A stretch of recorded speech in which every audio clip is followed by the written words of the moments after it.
আজকে আমাদের বাসায় স্পেশাল রান্না হবে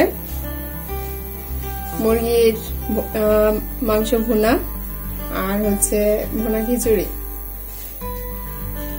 এখানে আছে মুরগি 1 কেজি 1.5 কেজি মতো, আর এটা হলুদ, হাফ চা চামচ হলুদ আর হাফ চা চামচ লবণ দিয়ে আধা ঘন্টা মাখায়া রাখা হয়েছে, ঠিক আছে।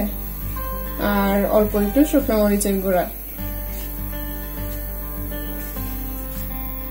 কড়াইয়ে তেল দেওয়া হয়েছে, এখন এই মুরগির মাংসগুলা একটু ভাজতে হবে।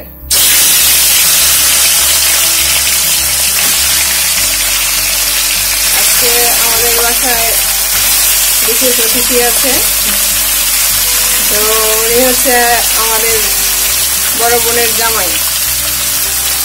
উনি আমাদের বাসায় যখন আসে সবসময় রান্না বান্না একটা তোড়জোড় শুরু হয়।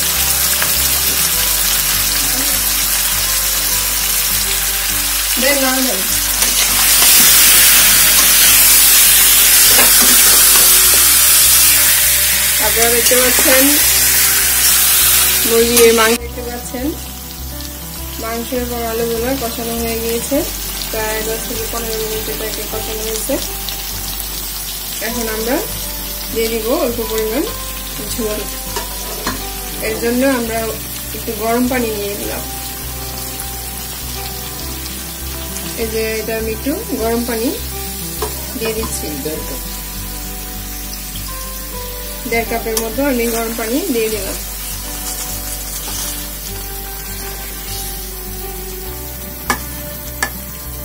অনেক সুন্দর একটা কালার আসছে, আপনারা দেখতে পাচ্ছেন। এবং দাদার হাতের রান্নাও সেই। আমাদের বাসায় দাদা যখন আসে তো দাদাই রান্না বান্না করে, আমি হেল্পার।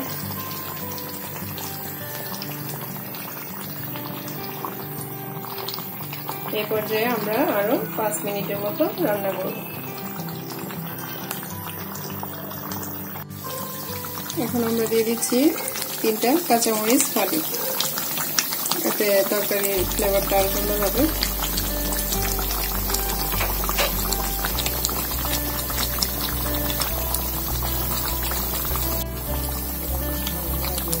হাফ চা চামচ গরম মশলার গুঁড়া দিয়ে দিলাম।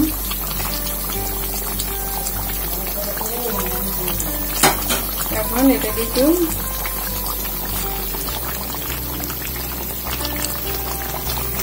নেড়ে দিয়ে তারপর নামিয়ে নেব। তারপর আপনাদেরকে বেড়ে দেখাচ্ছি তরকারিটা কেমন হলো।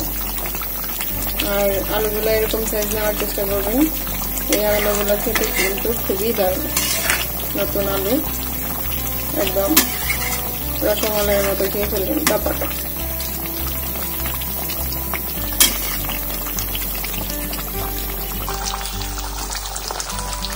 এখন আমরা এটাকে নামিয়ে নেব। আমাদের তরকারি রান্না কমপ্লিট হয়ে গিয়েছে।